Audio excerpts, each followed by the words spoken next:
So, in today's video, I'm going to teach you how to make a play-doh popper.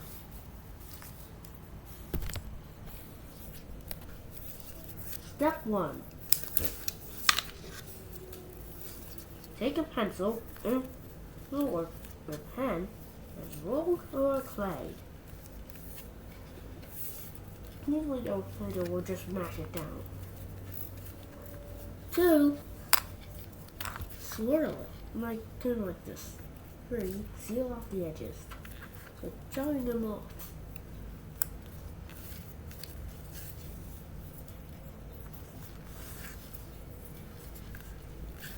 4. Pop. It might not work every time, but it works most of the time.